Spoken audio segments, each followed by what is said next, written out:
Again, together with Chaze, Senior State Attorney for prosecution. Counsel Erot Jonathan. Erot. Yes. Erot Jonathan. Counsel, what's your name? Tuli wano ku kooti ya Buganda Road. Muganda waffe Mitala Nuwa, ffenna gwe tumanyi nga Nuwa Mutwe, aleeteddwa wano. N'ekyewuunyisa nti bamutadde ku fayiro eyo twine owakola mu poliisi. Nuwa Mutwe yaweereza ono information musima batuuse obulabe ku Muhoozi ne Museveni. Kyabulimba nnyo era Nuwa Mutwe tayogerangako na mukulu ono. Nuwa Mutwe abadde nga kubanga ffe nga National Unity Platform tugoberera amateeka, ebyo ebikolwa balina kye bavuga, era ensonga eno bw'ogitunuulira oli omubuuza leetayo evidence nga Nuwa Mutwe aweereza ono information, tosobola kugiraba. Leetayo evidence nga twine atudde ne Nuwa Mutwe, tosobola giraba. So mu mbeera eno ebikolwa nga bino tubivumirira ne sekuvumirira yenna. Ffe ng'aba National Unity Platform, muganda waffe Mitala Nuwa Mutwe tubadde naye ebbanga, era tugenda kumulwanirira okulaba nti fayiro eno ono yamanyi Nuwa Mutwe gwe yabiweereza si waffe. Bayinza okuba aliyo Nuwa Mutwe omulala, ayinza okuba abakama be abagamba nti mbiweereza ono nga maze okunywa byanywedde, naye tusaba bekikwatako okulaba nga Nuwa Mutwe ateebwa. Yatulugunyizibwa nnyo yonna gye yatwalibwa, bw'otunulya emikono, empingo, bamututte mu zibalakisi. Embeera ng'eyo ebikolwa ebyokunyigiriza bannayuganda, ebikolwa ebyokunyigiriza bannansi twagala okubivumirira.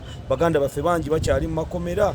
Eddi Mutwe mwamulabye obulumi bwalimu, baganda baffe ba Gaddafi mugumya. So tusaba bekikwatako naddala gavumenti okulaba nti bannansi tebayisanga bisolo, naye gavumenti etali y'abantu era ebyo byerina okukola.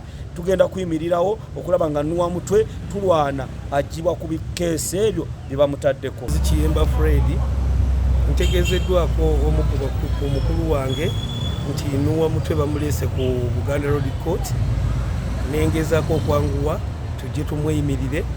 Tugenza okutuukawo ng'ate bamaze bamusindise bagambye tewali kumweyimirira, ne bagamba bamusindise agenda kukomawo ng'ennaku z'omwezi 4. So tekituyisiza bulungi n'olw'amateeka. Tulina okugondera amateeka kubanga tumanyi kyetuliko tuli ku kituufu.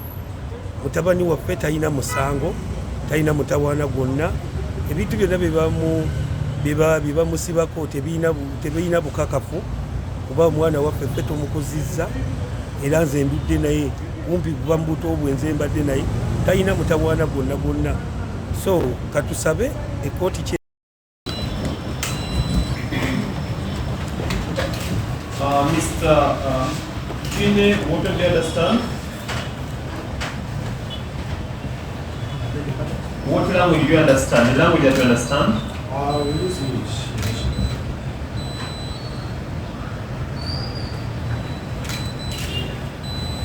Mr. Mitala Noah, what do you understand?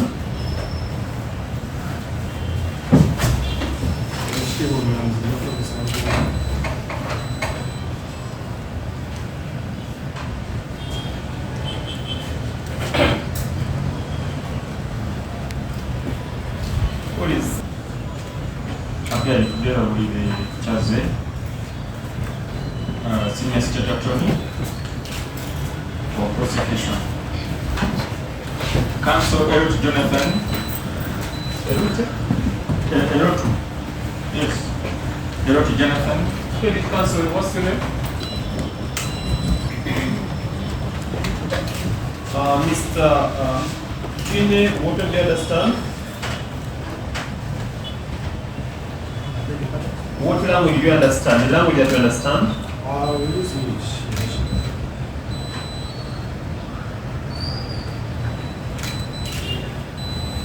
Mr. Mitala Noah, what do you understand?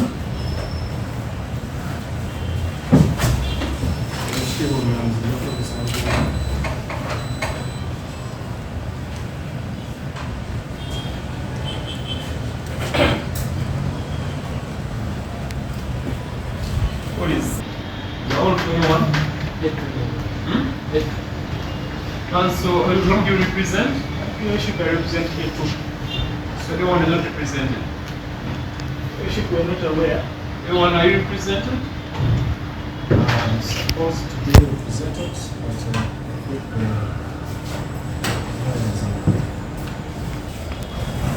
I'll seek audience from my lord.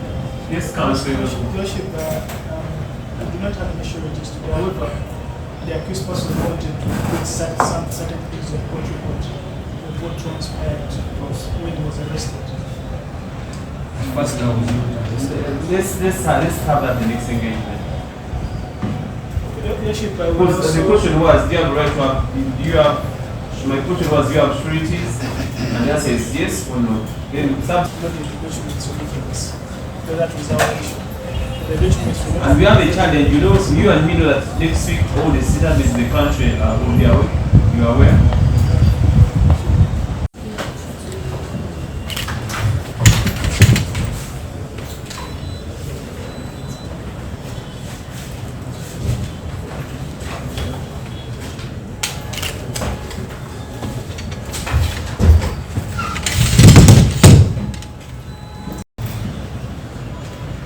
Again, together with Chazé,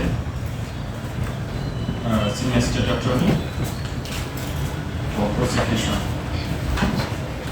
Counsel Erot Jonathan. Erot. Yes. Erot Jonathan. Credit Council, what's your name? PL. I'll seek audience from my lord. Yes, Council. Your Worship, I do not have any sureties to go. However, the accused person wanted to put some certain things in court report of what transpired when he was arrested. First, I was Let's have that the next engagement.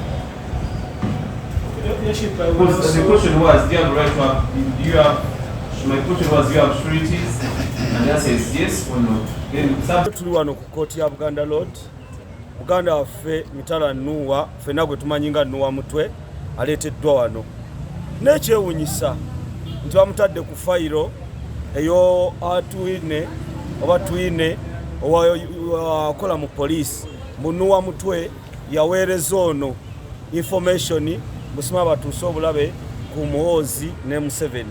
Kyabulimba nnyo era Nuwa Mutwe tayogerangako na mukulu ono. Nuwa Mutwe abadde nga kubanga ffe nga National Unity Platform tugoberera amateeka ebyo ebikolwa balina kye bavuga era ensonga eno bw'ogitunuulira oli omubuuza leetayo evidence nga Nuwa Mutwe aweereza ono information tosobola kugiraba. Leetayo evidence nga twine atudde ne Nuwa Mutwe tosobola giraba. So mu mbeera eno ebikolwa nga bino tubivumirira ne sekuvumirira yenna ffe ng'aba National Unity Platform. Muganda waffe Mitala Nuwa Mutwe tubadde naye ebbanga era tugenda kumulwanirira okulaba nti fayiro eno ono yamanyi Nuwa Mutwe gwe yabiweereza si waffe.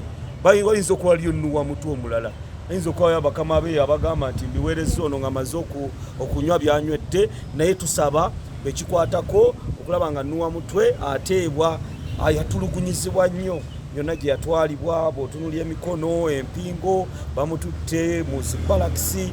Embeera ng'eyo ebikolwa ebyokunyigiriza bannayuganda ebikolwa ebyokunyigiriza bannansi twagala okubivumirira. Baganda baffe bangi bakyali mu makomera.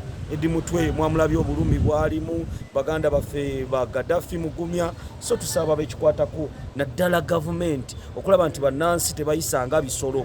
Naye gavumenti etali y'abantu era ebyo byerina okukola. Tugenda kuyimirirawo okulaba nga Nuwa Mutwe tulwana agibwa ku bikeesi ebyo bye bamutaddeko.